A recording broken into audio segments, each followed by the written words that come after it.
Oh, there we are. And a pleasant good afternoon to everyone out there in Irish Breakdown land. I am Vince D'Addario. I'm the football analyst here at irishbreakdown.com. That guy over there, sight for sore eyes. That's Bryan Driscoll. He's the publisher at Irish Breakdown. What? I bathed and everything today. I think I look pretty good right now. I'm just saying. Like Thursday.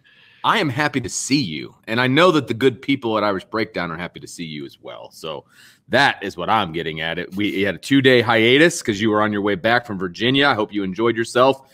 But you are back and you're better than ever. And I'm excited about it. I told you, no bonuses this month. You can keep throwing out those nice things. There's no bonuses this month. Well, Bryan, this is a huge week because it's rivalry week, man. I mean, there's no other team on the schedule this season that you could even say is a rival of Notre Dame. You know, we don't have to have the argument about. I mean, there's some people that might argue Purdue. But they don't play anybody other than the only team you can argue that's a rival to USC is Navy, and it's not. It's not. That's not a rivalry. In order to be a rivalry, you have to play all the time. Right. That's not a rivalry. And that's an easy argument to win. So this is rivalry week for Notre Dame. It's Notre Dame. It's USC. We didn't get this game last year because of all the nonsense that went down. You know, that one hurt, to be perfectly honest with you, because I love playing USC. And obviously lately I love whooping up on USC. And it's a good feeling for me. And so I'm excited. I'm excited about this game. I'm excited that Notre Dame missed a trip out to LA and they get 2 consecutive home games against USC, which I'm all about as well. But this is a big game, Bryan. I mean, regardless of the fact that it's a rivalry game, because that makes it big, but this is the kickoff to the second part of the season for Notre Dame. It's, you know, Notre Dame's coming off a bye week. We're going to see if anything that we have been talking about, you know, comes to fruition. I mean, there's a lot riding on this game for Notre Dame. There's a lot riding on this game for both teams, in my opinion. Well, that's fair. There's so many intriguing storylines for me. You know, number one is obviously Notre Dame related. Is the offense, like you said, or is the offense going to make the changes they need to make? The defense is about to get tested. In a way that it's only really been tested once this year, and that was Cincinnati. You know, Florida State's got some athletes. I guess I kind of act like almost like that was a preseason game, just what we've learned, because Notre Dame played so out of character in that game.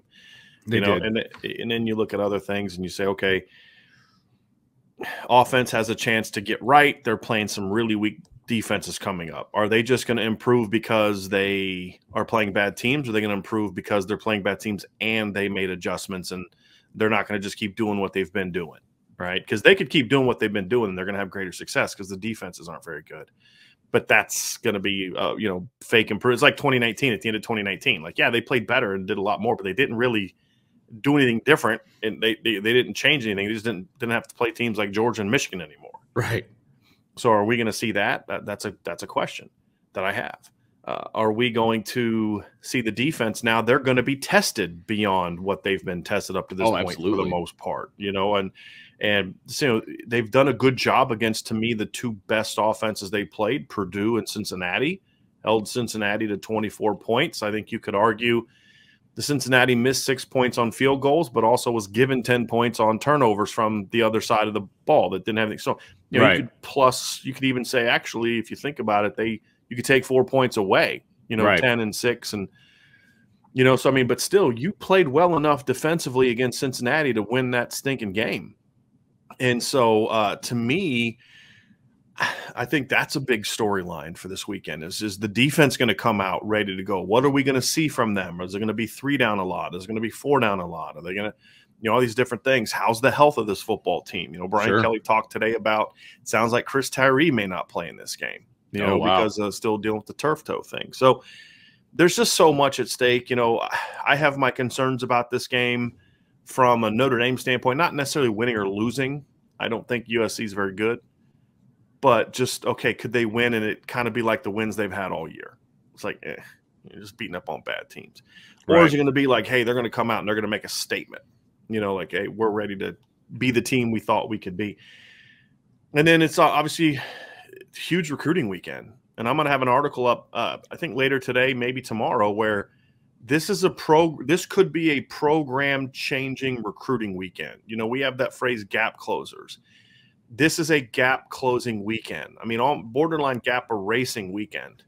When you think about all the recruits on campus, Xavier Nwangpa, Anthony Lucas, Hero Canoe, Billy Schrouth, 2023 kids Huge. like Drake Bowen's supposed to be on campus. I think Sonny Styles is going to be on campus. I think. There's been a lot of big-time 2023 kids going to be on campus. Walker Howard, the quarterback from Louisiana, I think Tom Lloyd reported that he's going to be on campus this weekend. So there's kids on campus that if you can impress them with your performance on the field, but then also all those other things, your program all of a sudden takes that, personnel-wise, maybe takes that final big leap. So right. There's a lot at stake this weekend. Well, we got a super chat that dives right into what you just said, Bryan, and it's a perfect time to bring it up from Mark Krismanich. Thank you, Mark, for the super chat. He says, been a while since being on a live show. Love you guys. We love you too, Mark. He says, what percentage would you say a team's performance impacts a recruit's overall weekend visit evaluation? I think this varies recruit to recruit, right? I mean, you've got stories on both sides, I think, that you could use in your argument for this. I think where the performance impacts a recruit's overall weekend visit evaluation is not so much the win or the loss. I mean, you could use the anomaly of the, Michael Floyd visiting during the 2007 season, Manti Te'o visiting in 2008 right. in a season. And, he visits for the Syracuse game where they lose to a 2-9 team who just fired their coach and all the different things. And, he's still signed with Notre Dame. But there's also been a lot of kids who came on weekends like that. I think of the 2011 USC game. I mean, I think of all the kids that are on campus that weekend. Zach Banner, Josh Garnett. I mean, it's a huge West Coast weekend. Notre Dame lays an egg, gets whooped by USC, and most of those kids don't end up with Notre Dame. Yeah. Deontay Greenberry's on campus that weekend. I mean, there was just a long list of big-time players out in the West, and they didn't get most of those guys. Was that loss the reason? No, because a lot of those kids didn't end up at USC.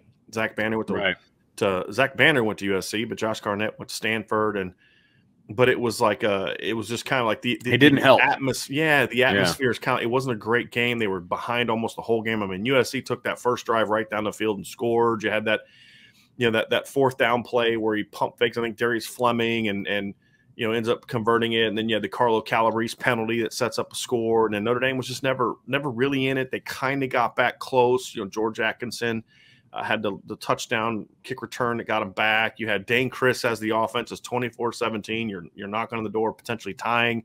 Dane Chris had replaced Tommy Reese, who had gotten hurt, and fumble. They returned it, and it's ball game. It just wasn't a great atmosphere, even though that was the day that was the first game of the gold helmets that we see now. Remember, that was the debut of the gold helmets. Yeah. This was after a bye. Yeah. And I think that kind of, tamped down things a little bit because Notre Dame had kind of won some games. But I think the bigger factor wasn't necessarily that they lost that game, but that game was just their second loss of the season, and they ended up losing like 3 more and went 8-5. So I think it's more about the environment. I mean, if you're at a place and you're looking at it and you're a pretty level-headed kid and all that, and there's 80,000 Notre Dame fans, and they're just going nuts for 60 minutes of game time, 3 hours or whatever, that's going to matter to you. I remember talking to Stephon Tuitt when he visited for the Michigan game in 2010. That was a game that Notre Dame lost, but the environment was great. And, I remember how moved he was when, he rode the wave, the crowd, the student section kind of put him up and they did like the push-ups with him. I mean, there's just a lot of stuff like that. Yeah. That the environment impacted him more so than the final score. Mm-hmm. And so I think that's where it can have a big impact. Most of these kids are pretty, especially kids like Xavier Nwangpa and Anthony Lucas and guys like that they're pretty smart, savvy kids. They're not going to be emotionally turned on to a team because they happen to be like, let's say Xavier was at the Purdue-Iowa game last week and he comes to Notre Dame and Notre Dame beats USC by 30. That's not going to be the reason he decides to pick Notre Dame. Right. Will it be something that factors into his overall feel coming out of the visit? Yes. Sure. Absolutely. And I think that's kind of where I look at it and it's all of it, right? I mean, it's the player walk, it's, everything that goes along with the game day. Of course, a win. Oh, you want to win. Look, if you're the recruiting coordinator, you want to win. I mean, that's a given, right?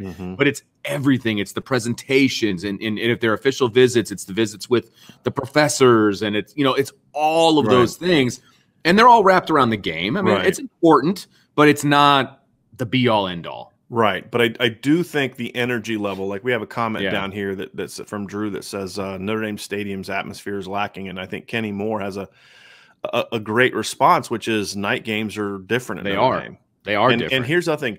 Notre Dame's crowd is not what other crowds are. I'm sorry. You all can get mad at me if you want, but I think most of us, deep down, we know that that's true.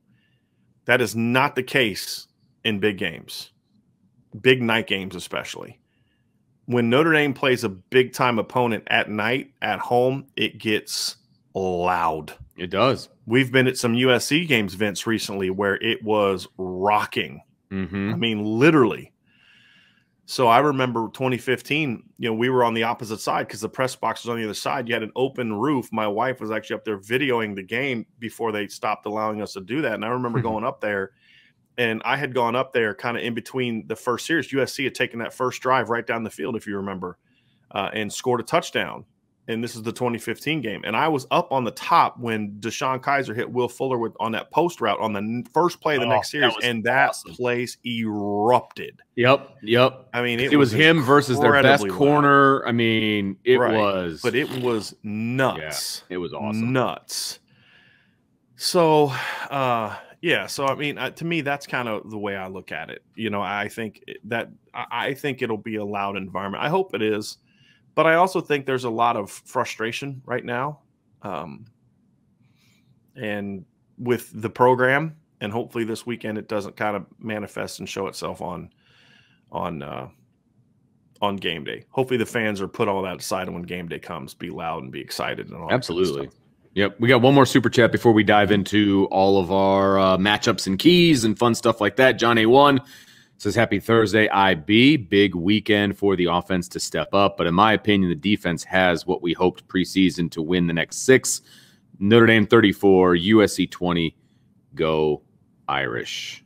Thanks for that, John. Appreciate it, John. buddy. Thank you.